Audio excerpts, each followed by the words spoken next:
24 के चुनाव के प्रचार युद्ध में प्रधानमंत्री मोदी डटे हुए हैं और बड़ी खबर यह है कि आज वो चुनाव प्रचार की शुरुआत करेंगे मध्य प्रदेश के मुरैना से। सबसे पहले वहां पर उनकी रैली होगी, उसके बाद वो उत्तर प्रदेश जाएंगे और उत्तर प्रदेश में उनकी 3 जनसभाएं। और इससे पहले कल शाम को उन्होंने मध्य प्रदेश के भोपाल में एक रोड शो भी किया था।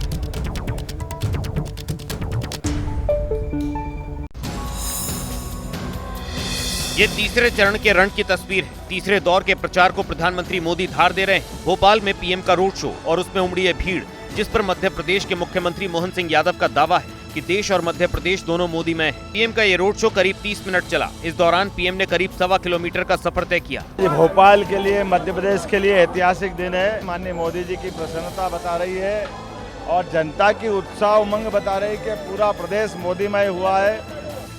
भोपाल के दंगल में बीजेपी के आलोक शर्मा और कांग्रेस के अरुण श्रीवास्तव की सीधी टक्कर है। मध्य प्रदेश में कुल 29 लोकसभा सीट हैं, जिसमें 2019 में बीजेपी ने 28 सीट पर जीत हासिल की थी। आज पीएम मध्य प्रदेश के मुरैना पहुंचेंगे। सुबह 11:30 बजे मुरैना में रैली करेंगे। यहां तीसरे चरण में चुनाव है और वोटिंग 7 मई को होनी है। इसके बाद पीएम मोदी उत्तर प्रदेश के दौरे पर रहेंगे। यहां 3 रैलियां करेंगे। सबसे पहले आगरा में दोपहर 1:15 पर जनसभा है। इसके बाद बरेली के आंवला में 3:30 बजे रैली है और शाम 5:15 पर शाहजहांपुर में हुंकार भरेंगे। बीजेपी चुनाव प्रचार में कोई कसर नहीं छोड़ना चाहती और मिशन 400 पार को साधने के लिए अमित शाह ने कार्यकर्ताओं को जीत का मंत्र दिया था वाराणसी में, और आज अमित शाह तेलंगाना और ओडिशा में जनसभा करने वाले हैं।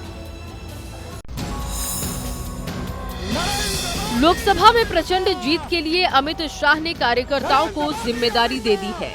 वाराणसी में अमित शाह ने कहा कि 2014 से 2024 के ये 10 साल इतिहास में स्वर्ण अक्षरों में लिखे जाएंगे। जब भी देश का इतिहास लिखा जाएगा, नरेंद्र मोदी जी के 10 साल स्वर्ण अक्षरों से लिखे जाएंगे। अमित शाह के काशी दौरे को लेकर कार्यकर्ताओं में भारी उत्साह देखने को मिला। महिला कार्यकर्ताओं ने प्रभु राम के नाम से जुड़ा एक गीत भी पीएम के लिए डेडिकेट किया। मेरे झोपड़ी के भाग आज खुल जाएंगे, मोदी आएंगे, मोदी आएंगे, आएंगे। बीजेपी मिशन 400 पार को साधने के लिए पूरी प्लानिंग के साथ मैदान में है। यही वजह है कि आज अमित शाह दक्षिण के किले में हुंकार भरेंगे। अमित शाह आज दोपहर 12:30 बजे तेलंगाना के सिद्धिपेट में रैली करेंगे। इसके बाद शाम 4 बजे ओडिशा के सोनेपुर में जनसभा करेंगे। चलिए अब कन्नौज की बात करते हैं और वहां से बड़ी खबर यह है कि अखिलेश यादव वहां से समाजवादी पार्टी के उम्मीदवार होंगे और आज ही वो वहां से नामांकन भरेंगे। इससे पहले तेज प्रताप यादव समाजवादी पार्टी के उम्मीदवार थे, लेकिन अब खुद सपा के अध्यक्ष वहां से उम्मीदवार हैं।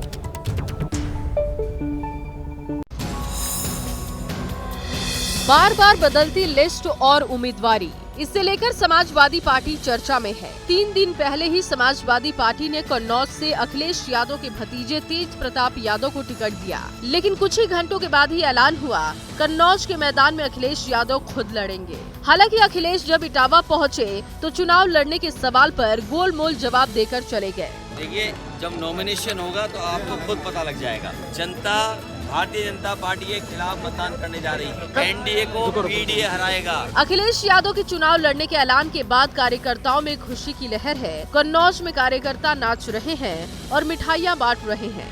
कन्नौज की सीट समाजवादी पार्टी का गढ़ रही है।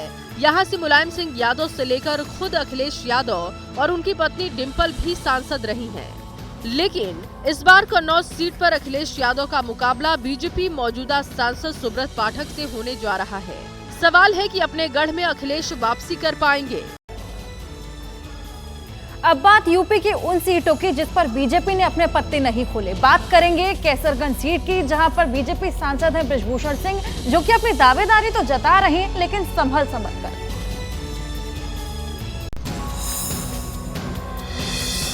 कैसरगंज लोकसभा सीट यूपी की उन 2 लोकसभा सीट में से एक है जिस पर बीजेपी ने अपने पत्ते नहीं खोले हैं। बीजेपी ने यहां से प्रत्याशी के नाम का ऐलान नहीं किया है। वहीं खुद को दावेदार मान रहे मौजूदा बीजेपी सांसद बृजभूषण शरण सिंह टिकट के सवाल पर संभल कर बयान दे रहे हैं। 1 घंटा पहले भी टिकट देंगे तो वहाँ के मतदाता भारतीय जनता पार्टी के प्रत्याशी को जिताकर भेज देंगे। वो निश्चिंत हैं। उन्होंने जोड़ रखा है कैसरगंज मोदी जी के पास। कद्दावरों का कद तय करने वाली कैसरगंज संसदीय सीट पर पहले ऐसा कभी नहीं हुआ। हमेशा इस सीट पर प्रत्याशी तय हो जाते थे। पहली बार कैसरगंज सीट पर प्रत्याशी के नाम के कयास लगाए जा रहे हैं। अब कोई बहुत अच्छा कारण है, कैसरगंज के लोगों को बहुत बड़ी खुशखबरी मिलने वाली है। ब्रिजभूषण शरण सिंह क्षेत्र में लगातार बीजेपी कार्यकर्ताओं के साथ बैठक कर रहे हैं। उनका कहना है कि उन्हें टिकट न मिलने की कोई वजह नहीं है। आइए अब दूसरे चरण के चुनाव की बात करते हैं और त्रिपुरा की बात करते हैं। वहां पर सुरक्षा चाक चौबंद है। सुरक्षा बलों ने वहां पर घुसपैठ की कोशिश को नाकाम किया है और एक रोहिंग्या घुसपैठिए को गिरफ्तार कर लिया है। ये है भारत का तीसरा सबसे छोटा राज्य त्रिपुरा। नॉर्थ ईस्ट के इस बेहद खूबसूरत राज्य में दूसरे चरण में मतदान है। 26 अप्रैल को यहाँ वोटिंग होनी है और इसी के मद्देनजर ऊनाकोटी में चुनाव से पहले फ्लैग मार्च निकाला गया है। लेकिन कड़ी सुरक्षा के बावजूद राज्य में घुसपैठ की कोशिश की गई है। ये दो तस्वीरें ये दिखाने के लिए काफी हैं कि चुनाव को लेकर फोर्स अलर्ट है। ऊनाकोटी डिस्ट्रिक्ट के सभी संवेदनशील भीड़ भाड़ वाले इलाके, बाजार और मार्केट में पुलिस और जवानों ने कदम ताल करते हुए शहर में फ्लैग मार्च किया। पूरे डिस्ट्रिक्ट में सारे interior areas, vulnerable areas, market areas, sensitive areas में फ्लैग मार्च। वहीं सिक्के का दूसरा पहलू यानी कि दूसरी तस्वीर में जो शख्स पुलिस गिरफ्त में है उसका नाम अब्दुल्ला अमीन है। ये एक रोहिंग्या है जिसे अवैध रूप में भारत में प्रवेश करने के आरोप में गिरफ्तार किया गया है। दूसरे चरण की वोटिंग को लेकर प्रदेश की सुरक्षा अलर्ट पर है।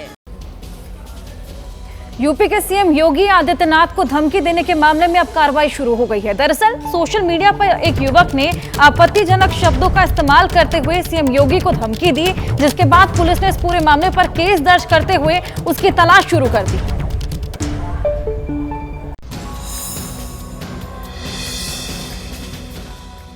यूपी के सीएम योगी को धमकी देने के मामले में पुलिस ने केस दर्ज कर लिया है।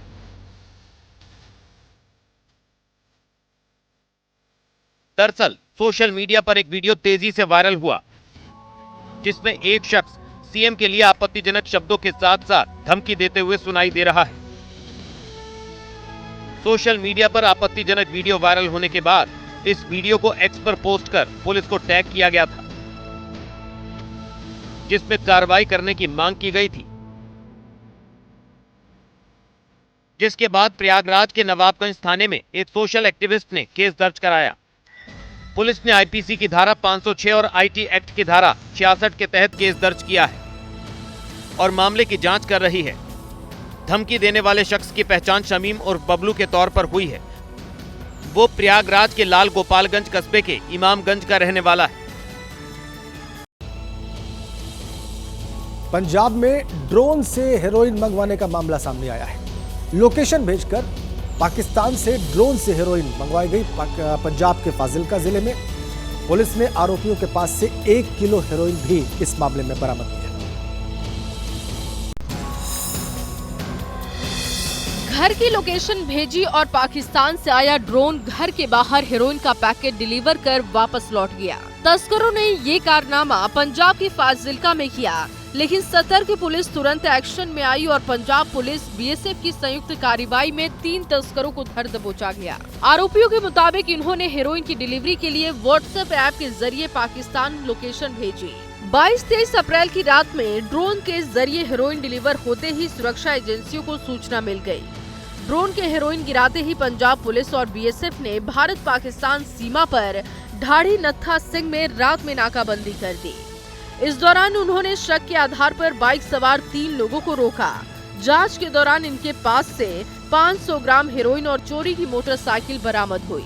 आरोपियों से पूछताछ के दौरान पुलिस को हेरोइन के एक और पैकेट होने की जानकारी मिली, जिसे ड्रोन के जरिए आरोपी के घर के बाहर खेत में गिराया गया था। 2024 लोकसभा चुनाव में कांग्रेस अचानक बैकफुट पर दिखाई देने लगी है और इसकी वजह है पार्टी के बड़े नेता सैम पित्रोदा का एक बयान जो विरासत टैक्स को लेकर दिया गया। ओवरसीज कांग्रेस के अध्यक्ष सैम पित्रोदा ने जैसे ही बयान दिया, बीजेपी ने उसे मुद्दा बना दिया। आखिर सैम ने क्या कहा और इसके खिलाफ क्या है बीजेपी की रणनीति, इस रिपोर्ट में देखिए। In America, there is an inheritance tax. In India, you don't have that. India में ज्यादा होना चाहिए, यहाँ गरीबी ज्यादा है। आपकी संतानों की संपत्ति को छीनने के लिए वसूली टैक्स कांग्रेस लगाने वाली है। सैम पित्रोदा जी निहायत ही अच्छे इंसान हैं।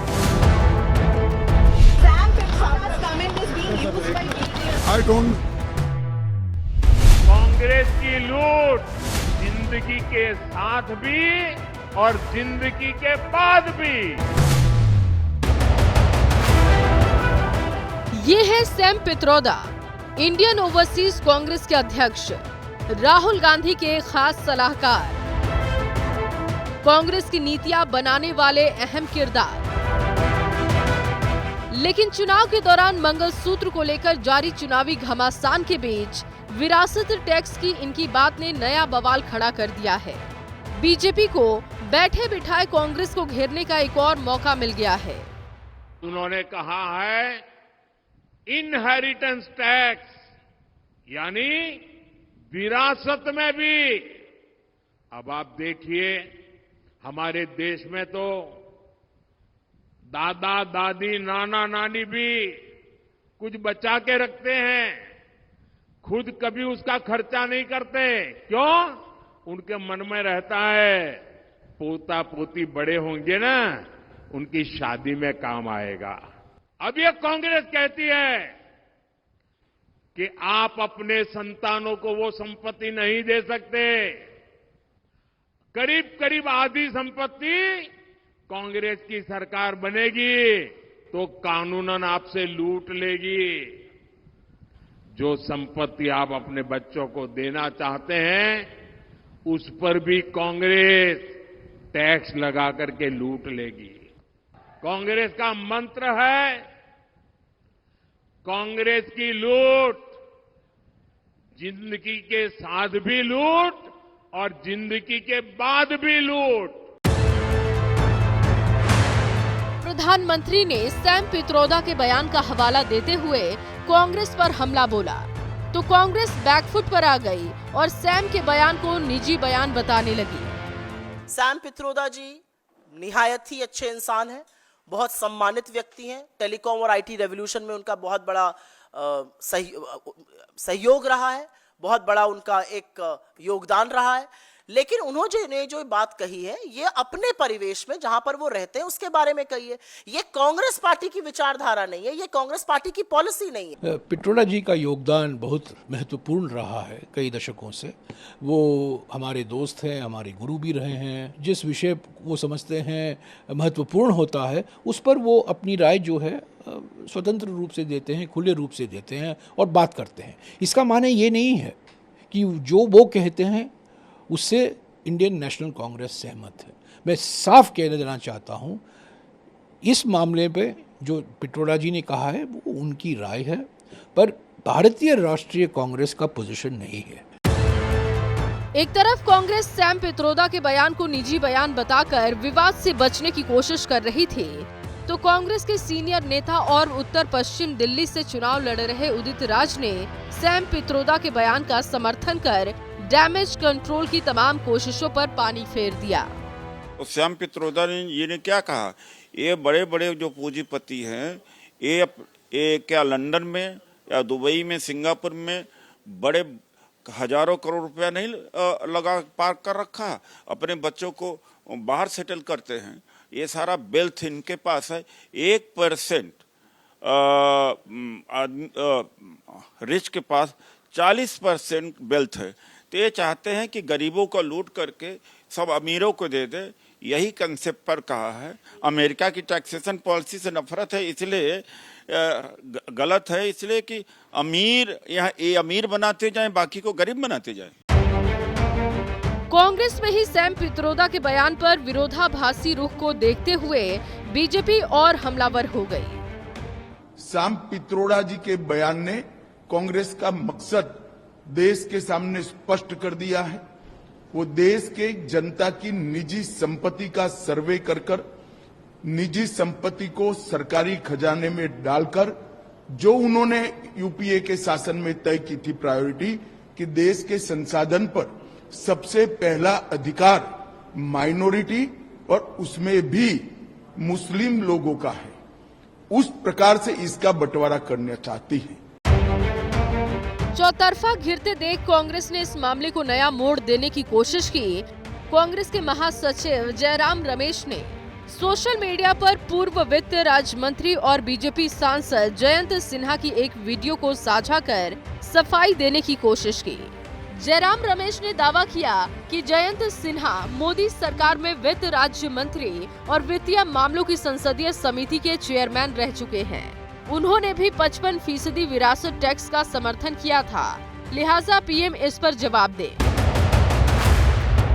जयराम रमेश ने पलटवार कर भले ही इस नए विवाद को बीजेपी के पाले में डालने की कोशिश की है, लेकिन बीजेपी कांग्रेस पर लगातार सवाल खड़े कर रही है। राहुल गांधी, ये भारत है, भारत ये अमेरिका नहीं है। भारत चलेगा तो भारत की सनातन परंपरा से चलेगा, अपनी संस्कृति से चलेगा। और हमारी परंपरा, बाप मरता है तो बेटा बेटी के नाम संपत्ति आती है। अब ये घोषणा पत्र कैसा है तुम्हारा? वैसे भी पिछले कुछ दिनों से राहुल गांधी जाति सर्वे के साथ आर्थिक सर्वे की बात कर रहे हैं और बीजेपी इसे संपत्ति बंटवारे का हवाला देते हुए संपत्ति पर कब्जा करने वाला प्लान बताकर कांग्रेस पर हमले कर रही है। अब सैम पित्रोदा के बयान ने बीजेपी के हमलों को नई धार दे दी है, जिससे निपटना कांग्रेस के लिए आसान नहीं होगा। चलिए आगे बढ़ते हैं। उत्तर प्रदेश की अमेठी सीट से कांग्रेस ने अभी तक प्रत्याशी घोषित नहीं किया है, लेकिन खबर है कि राहुल गांधी वहां से भी पर्चा दाखिल कर सकते हैं। लेकिन वहां से ऐसी तस्वीरें सामने आई जिसने माहौल गर्मा दिया। कांग्रेस के कार्यालय समेत कई जगहों पर रॉबर्ट वाड्रा के पोस्टर दिखाई दिए। बड़ी बात तो यह है कि किसी को पता भी नहीं कि ये पोस्टर किसने लगवाए। कांग्रेस के नेता इसे बीजेपी की साजिश बता रहे हैं।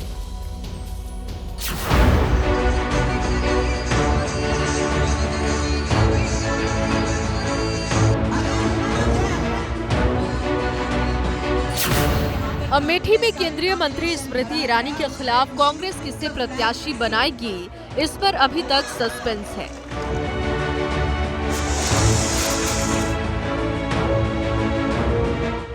और इसी सस्पेंस के बीच अमेठी में कुछ पोस्टर सुर्खियों में आ गए।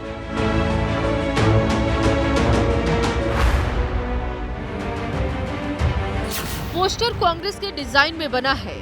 तस्वीर रॉबर्ट वाड्रा की लगी है और लिखा है, अमेठी की जनता करे पुकार, रॉबर्ट वाड्रा अब की बार।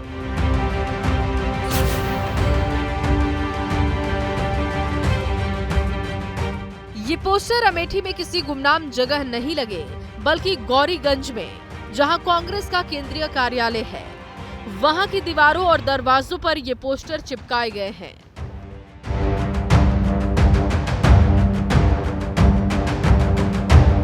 इसके अलावा जिला कांग्रेस कमेटी के दफ्तर के बाहर भी इसी तरह के पोस्टर लगे हैं। जिले में कांग्रेस के कुछ बड़े नेताओं के घर के बाहर भी यही पोस्टर दिखाई दे रहे हैं और सड़कों से लेकर बस स्टैंड तक यही पोस्टर चर्चा का विषय बने हुए हैं। सवाल है, ये पोस्टर आखिर किसने लगवाए? क्योंकि इस पोस्टर के नीचे निवेदक के तौर पर अमेठी की जनता का जिक्र है।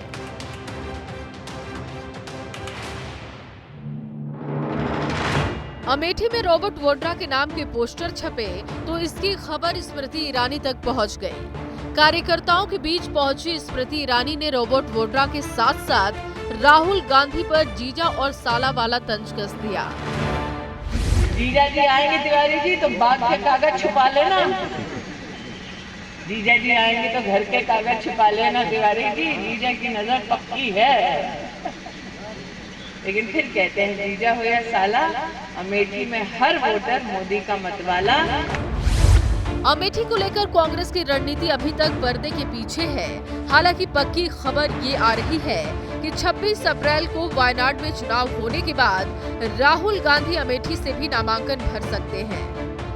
यही वजह है कि जैसे ही कांग्रेस के नेताओं तक रॉबर्ट वाड्रा के पोस्टर लगने की बात पहुंची, फौरन इसे बीजेपी की साजिश बता दिया गया। स्मृति ईरानी ने कितने कल कारखाने अमेठी में लगवाए, ये बताओ ना अमेठी की जनता को। आप पोस्टर लग गए, कौन आएगा? ये आएगा ना, क्यों परेशान हो रहे हो? आ रहा है, सामने भी आ जाएगा सारी चीज़ें, उसके लिए क्यों परेशानी हो रही है इतनी? क्यों पेट में दर्द हो रहा है? आने दीजिए, समय का इंतजार करिए। यूपी कांग्रेस के अध्यक्ष का ये बयान बताता है कि अमेठी से रॉबर्ट वाड्रा नहीं बल्कि राहुल गांधी ही प्रत्याशी होने वाले हैं और इसकी खबर स्मृति ईरानी से लेकर पीएम मोदी तक को है।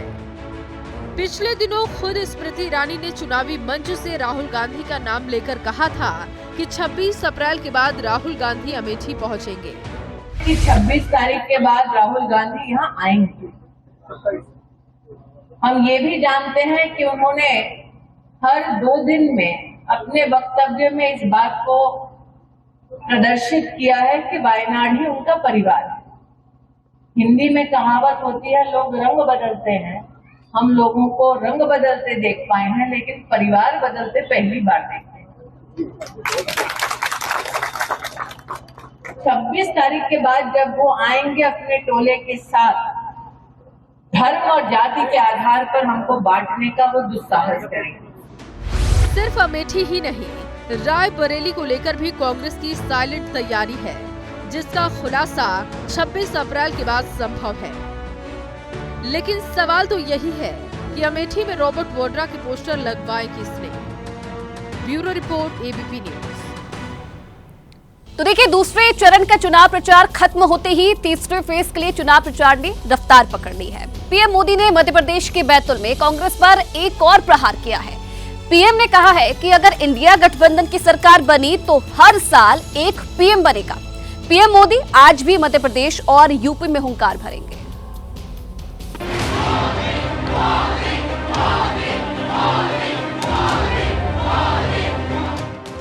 लोकसभा चुनाव के तहत दूसरे फेज के चुनाव प्रचार खत्म होते ही तीसरे चरण के लिए प्रचार ने जोरदार रफ्तार पकड़ ली। सभी पार्टियों के स्टार प्रचारक चुनावी रैलियों के जरिए अपना दमखम दिखा रहे हैं। पीएम मोदी ने बुधवार को मध्य प्रदेश के भोपाल में रोड शो किया। पीएम मोदी के रोड शो में भारी भीड़ उमड़ी। इस रोड शो के दौरान हर तरफ मोदी मोदी और अब की बार 400 पार का शोर सुनाई दे रहा था।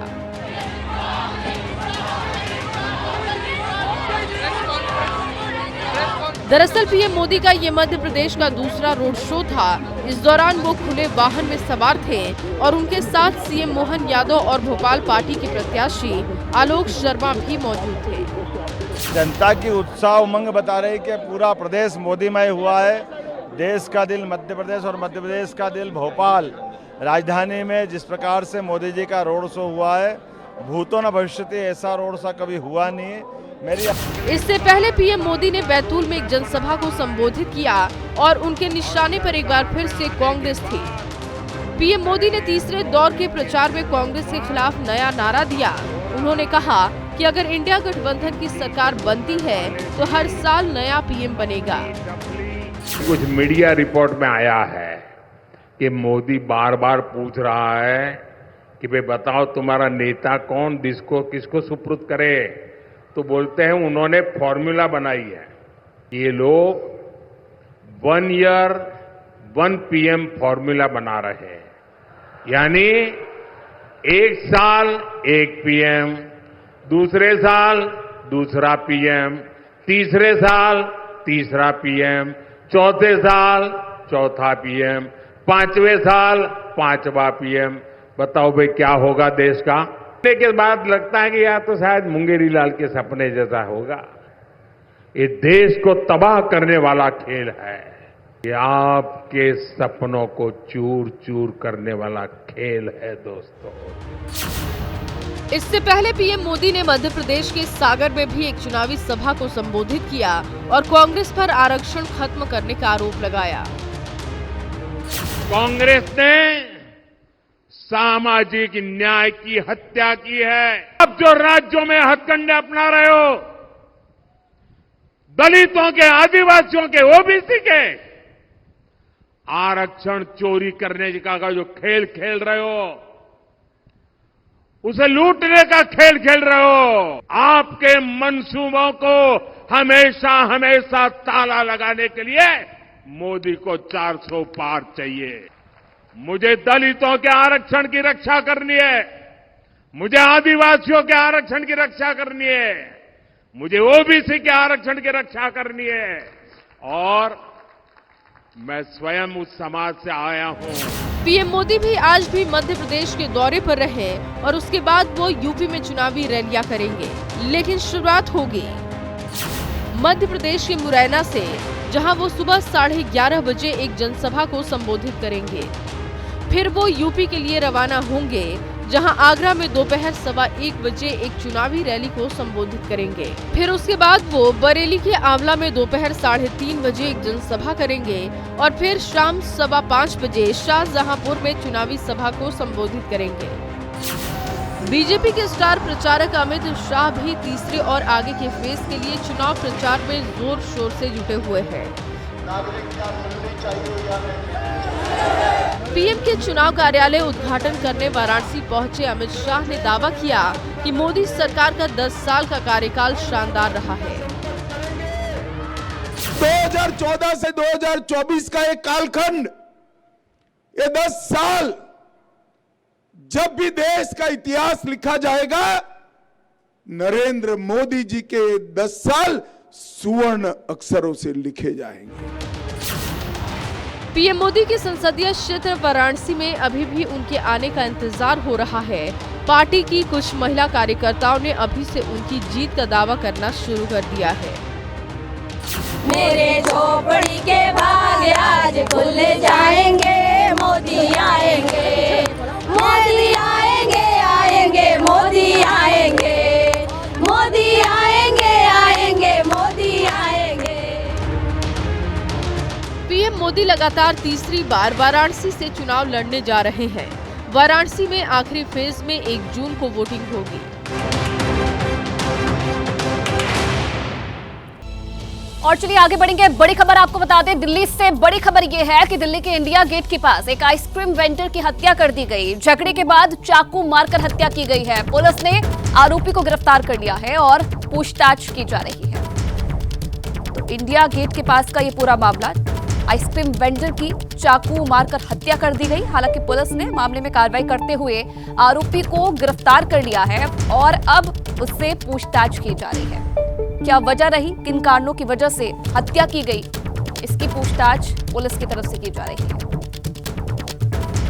राजधानी दिल्ली में इंडिया गेट के पास एक आइसक्रीम बेचने वाले व्यक्ति की चाकू मारकर हत्या कर दी गई। ये घटना पंडारा रोड और शाहजहां रोड के ठीक बीच में स्थित बीकानेर हाउस के सामने इस घटना को अंजाम दिया गया और जिस व्यक्ति की हत्या हुई है उसकी पहचान 25 वर्षीय प्रभाकर के रूप में हुई है। यहाँ पर आपको देख पाएंगे किस तरह से जो खून के निशान यहाँ पर आपको साफ तौर से नज़र आएंगे, जिसको पुलिस ने सर्कल कर दिया है। आपको बता दें कि ये जो पूरी घटना तकरीबन बुधवार रात तकरीबन 9 से 10 बजे के बीच है।